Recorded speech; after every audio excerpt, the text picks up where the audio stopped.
What? Who? Oh, I must have dozed off. Perhaps we need a spot of tea to wake us up. What do you say, Rufus? Yes, quite right. Better get back to work. This book won't write itself. Maybe I should start somewhere easier. I'll come back to the prologue later. The sun rose over another perfect day in picturesque Arthurton.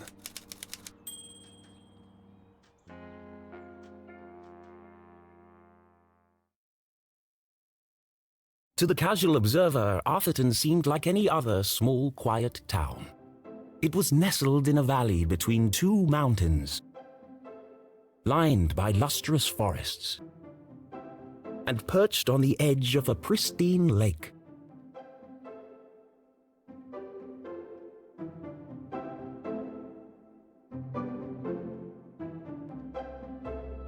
It had a main street with all the essentials, including a place to sip coffee. It had schools, a college, a church, and a police station.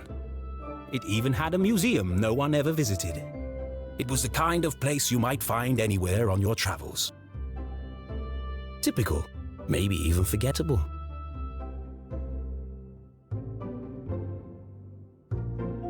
But there was one thing in Arthurton that was unlike any other town in the whole world. Actually, it was a girl. Her name was Jenny LeClue. And she was the world's greatest detective.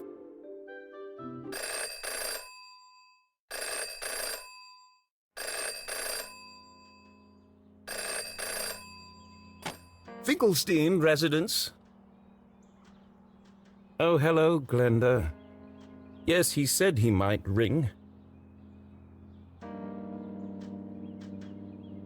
Okay, patch me through then.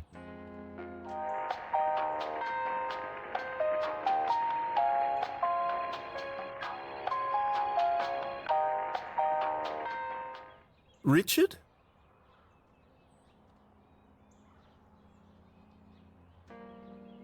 Yes, I got it. I did. And my answer is no. I understand that, but... Well, yes, of course, but... No.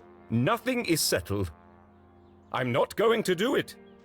It goes against everything my books stand for. No, not yet, but... If I could just... Please, listen to what I'm saying.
You don't understand what you're asking for. You want me to turn Jenny's world upside down? Kill off my characters and destroy everything I've built over the last 30 years?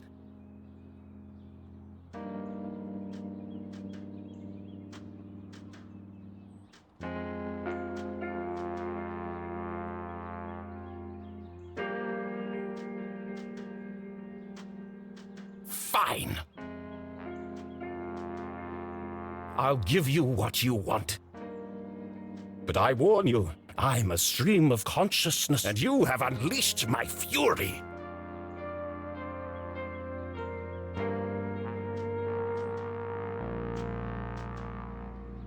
Good day, sir.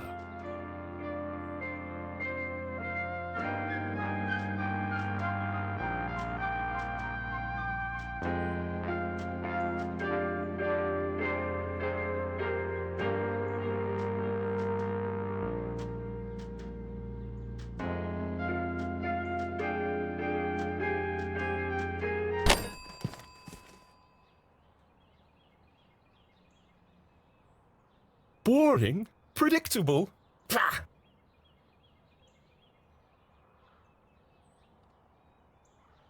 Well, if it's murder they want, it's murder they'll get.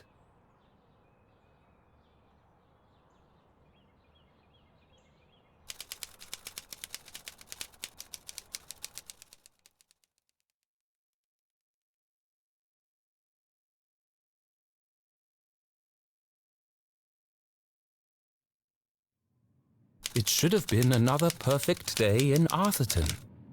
But today was different, and nothing would ever be the same again. To begin with, Jenny LeClue was dead.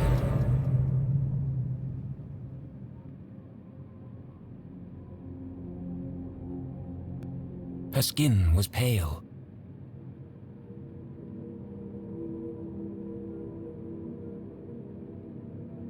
Her eyes glassy and frozen. What cruel fate had befallen our beloved detective?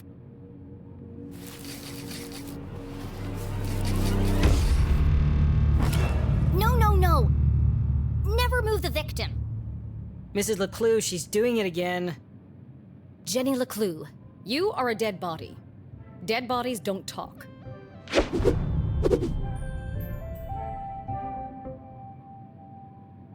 but he's doing it wrong!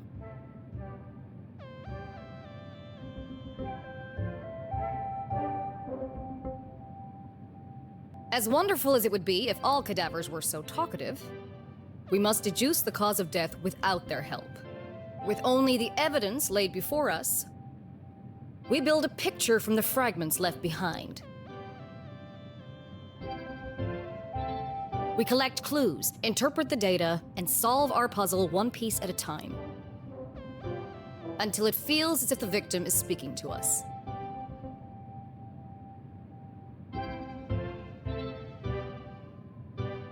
But Jenny is right, Jonathan.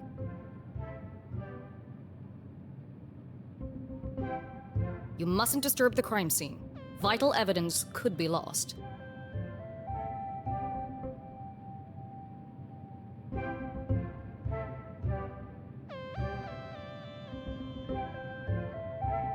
Sorry, Mrs. LeClue. Okay, you've all had a chance to study the body? Who can postulate how she met her demise? Ooh! Me!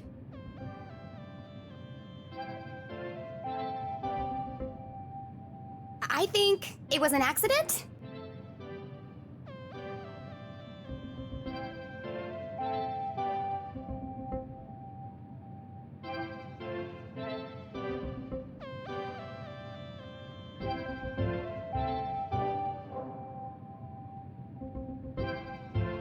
Yeah, she obviously wasn't looking where she was going. So she slipped on the wet floor.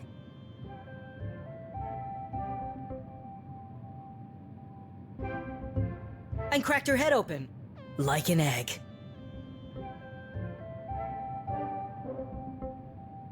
And then she bled to death.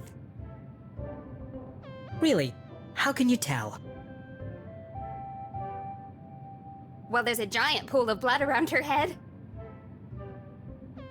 Yeah, I know. I was being sarcastic.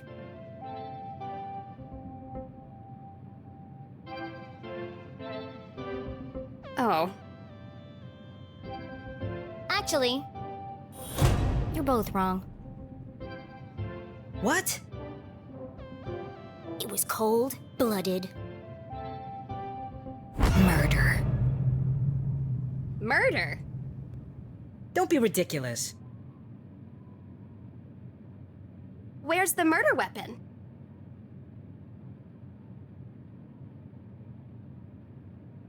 There's no evidence anyone else was even here. Oh yes, there is. It was murder, and I can prove it.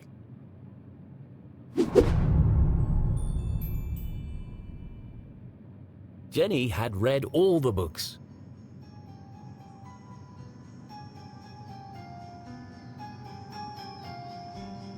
She'd absorbed all her mother's teachings.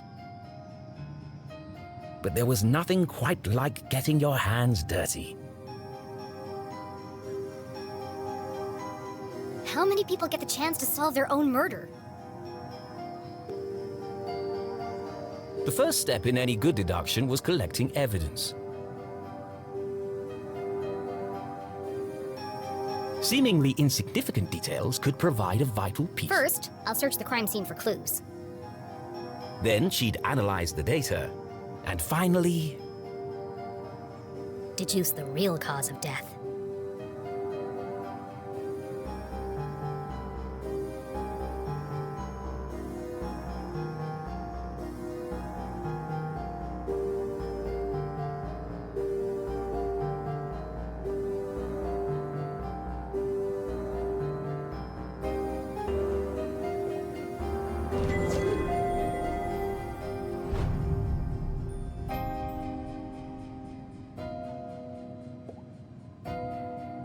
Approximately 8 sizes too big, and covered in mud.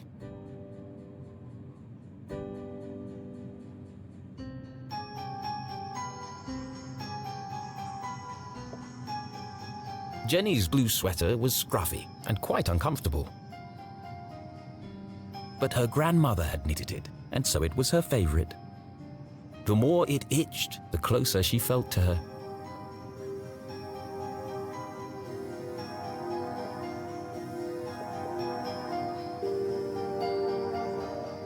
Without her trusty bifocals, Jenny couldn't see the nose in front of her face. They were her window to the world and the lens through which she focused her keen detective vision.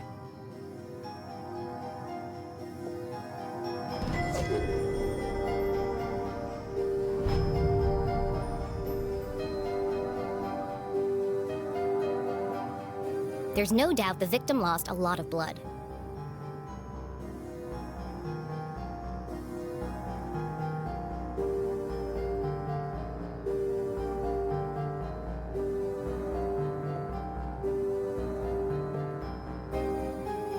What a waste of perfectly good coffee.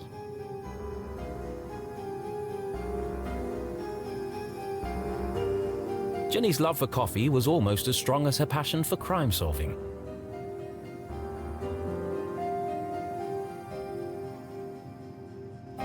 Chalky green residue on the rim. Smells like burnt matches.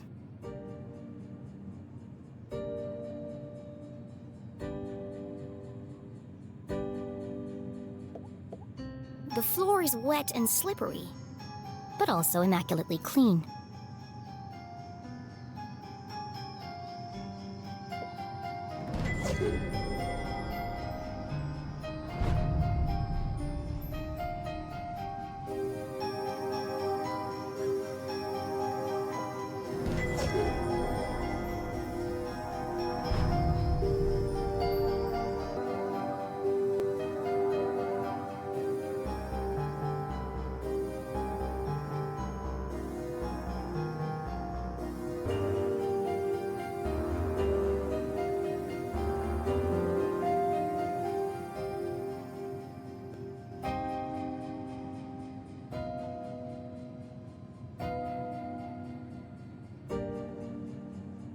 It wasn't Jenny's style to wear accessories. But this hair clip was the exception.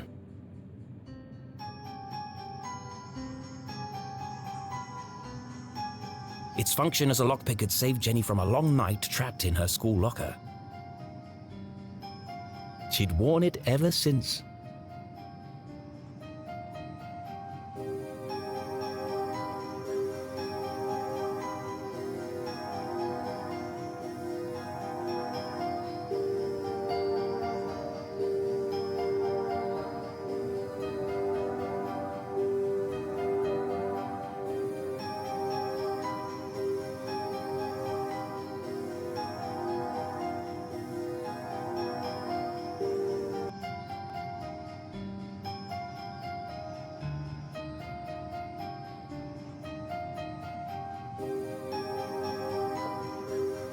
The victim has a green smudge on her lips. It's not lipstick. I've seen enough.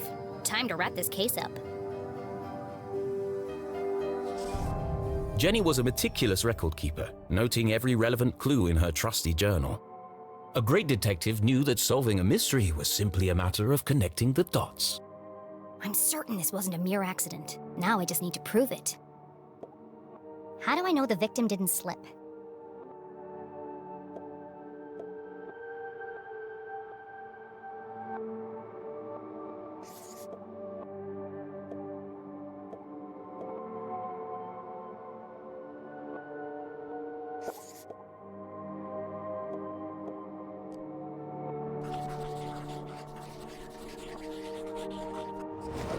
The victim's boots are filthy.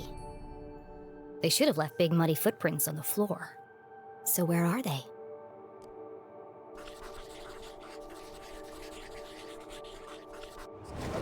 Either someone washed away her footprints,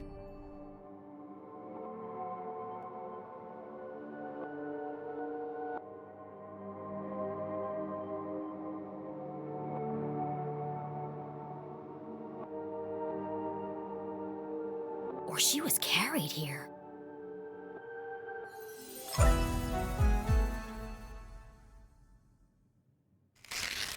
Okay, that proves she didn't slip.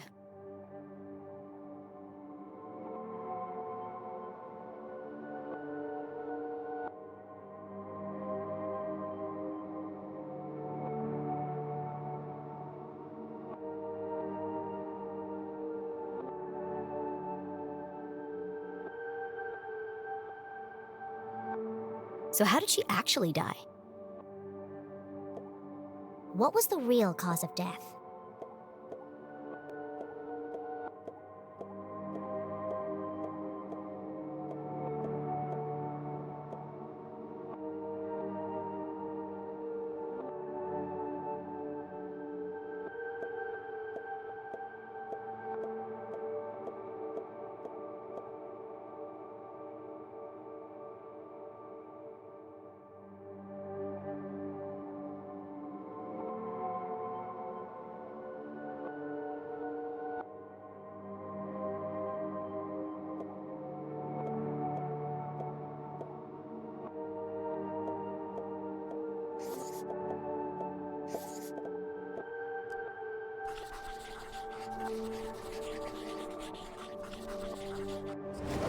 There's a green residue in the bottom of the victim's coffee cup.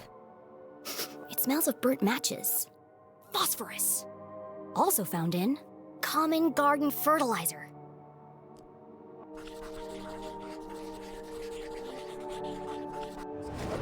The same green mark is on the victim's lips.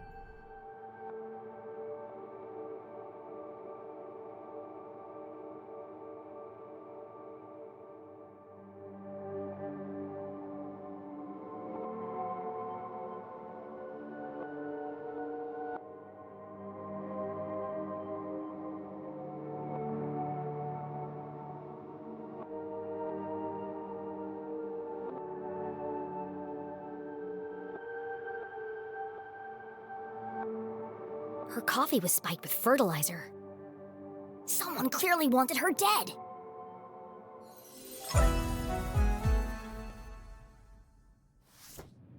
Ah, the case of the dead lab assistant.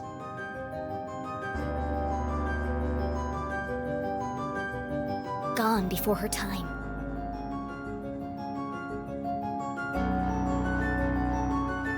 Was it poison? Yes. A blow to the head? Yes. An accident? Certainly not. No footprints in an unshattered mug? She was killed somewhere else and carried here. This is the story of a scorned ex-lover, Jenny? the gardener, enacting his revenge. Jenny! A deadly brew of fertilizer and caffeine coursing through the veins. That's quite enough, thank you. What happens to the gardener? Is this gonna be on the test? Remember, class, even the smartest criminals make mistakes. This is how we catch a killer. But what's the point of all this? Yeah, there hasn't been a murder in Arthurton in years. Every town has a dark side, even Arthurton. By doubting, we are led to question. And by questioning, we arrive at the truth. Okay, that's all for today. Don't forget, next class is our field trip to the morgue. So have a light lunch.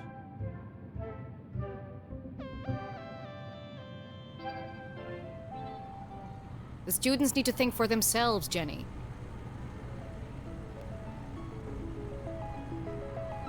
That's why they're here at Gumboldt. To learn. I just figured we all had places to go. Speaking of which, And where are you off to, young lady? I'm a dead body mom, remember? Dead bodies don't tell. See ya. Wait, before you go, I have something for you. Cool. What is it? If I told you, that would spoil the fun, wouldn't it? The LeClues didn't simply hand each other presents. It was a family tradition, and Jenny had developed a sixth sense for finding them. With her trusty magnifying glass at her side, nothing eluded her.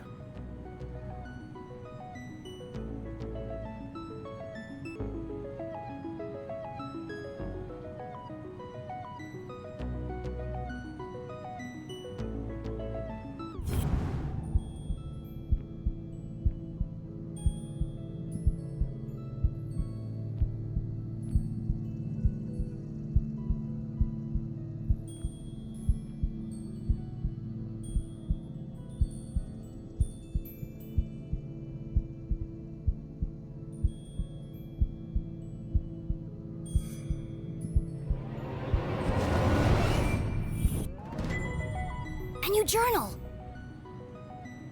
To Jenny, there was nothing better than the aroma of a fresh leather notebook. It smelled like mystery. Without missing a beat, she did what any detective worth their salt would do. She decorated it.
A new journal meant new adventures.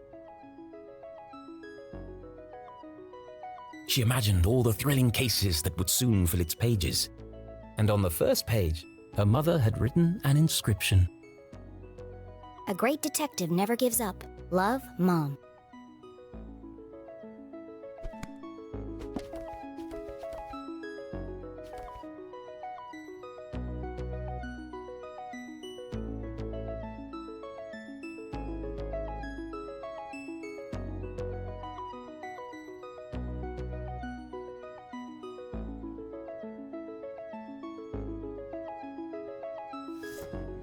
I love it. Thanks, Mom. Jenny, I wanted to talk about, to say, Somewhere in the back of Jenny's highly caffeinated brain, an alarm bell was ringing.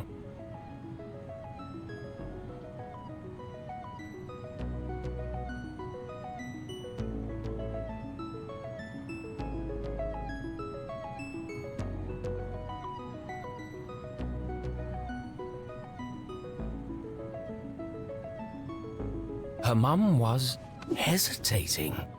What could be causing her to act so out of character?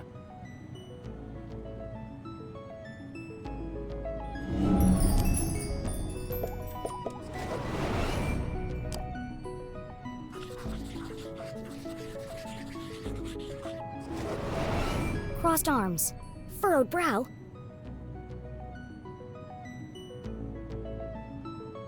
Jenny saw it coming from a mile away. Her mother was about to get Emotional.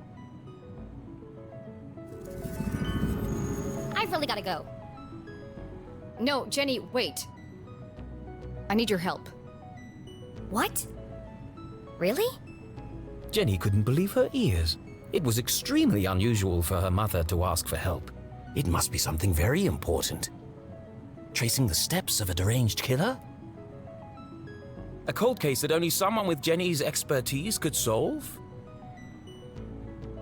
I've misplaced the students' essays on decapitation. See if you can find them for me before you leave. I have to run. Wow, the case of the misplaced papers. Are you sure you want to trust me with such a complex task? I have no doubt you'll be able to find them. They're around here somewhere. Jenny was unsure if her mother was unable to detect sarcasm or just really good at ignoring it.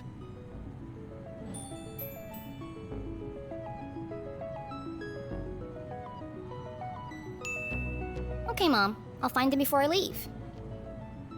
On one condition. Yes? You have to let me help grade them. One of Jenny's favorite pastimes was grading papers. Nothing pleased her more than giving a big shiny F to an overconfident student. Don't push your luck. Please. Okay. Yes. Find the papers and go straight home. But I'm meeting Keith tonight. No buts, remember? Oh, I'm sorry. Maybe I'm still feeling the effects of being poisoned for your class. Well then, I have the perfect antidote. You're staying with your cousin this weekend, and you still need to pack. This again? Look, I've considered your offer, Mom, and I'm going to have to decline. I'm old enough to take care of myself. I'll be back late tonight. There's meatloaf in the fridge.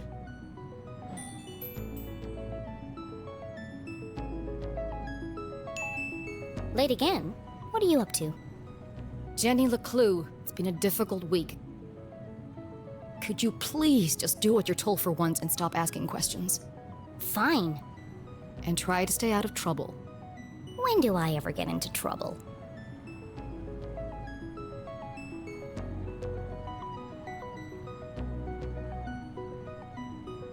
All right, let's find these papers and get out of here.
One of Jenny's earliest memories was making raspberry jam with her mum. It's the perfect substitute for blood in class demonstrations. And better tasting than the pig's blood the textbook recommends.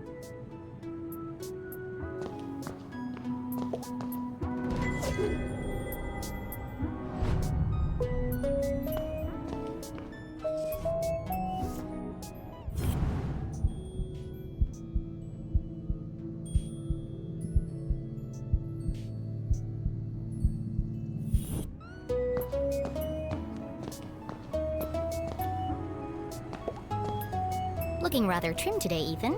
New diet? What's the matter? Lost your funny bone?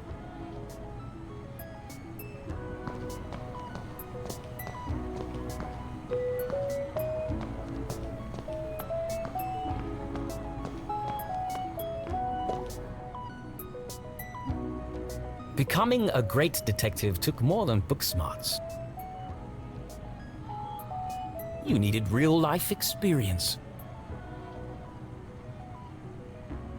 And Jenny was always on the lookout for a chance to get her hands dirty.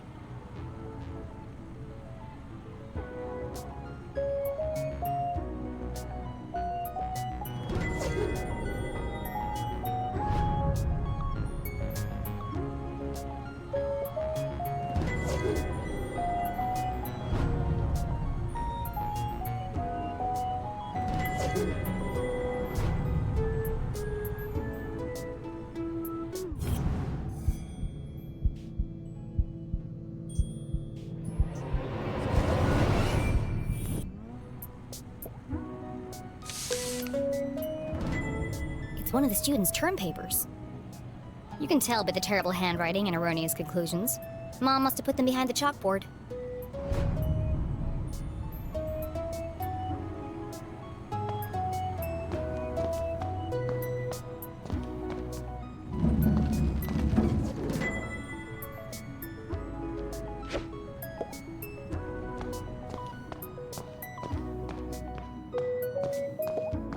Please do not touch. Someone must be running an experiment.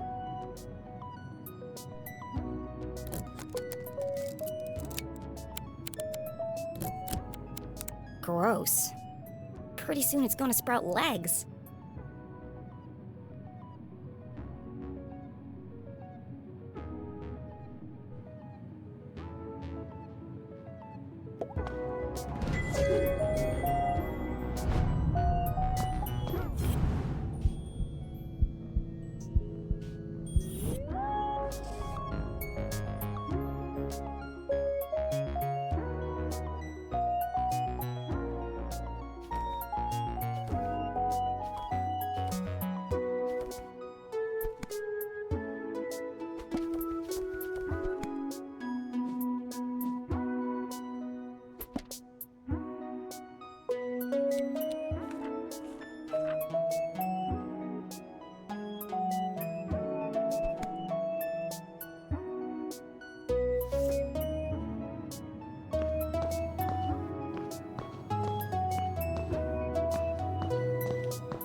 Found you.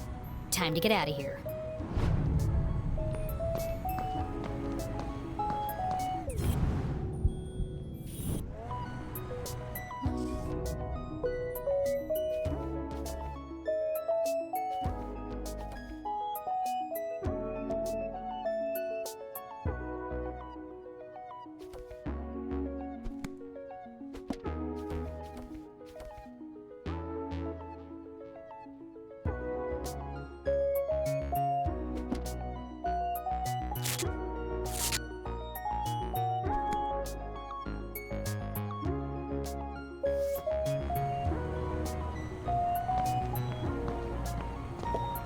Jenny looked around the room one last time. Was she ready to leave?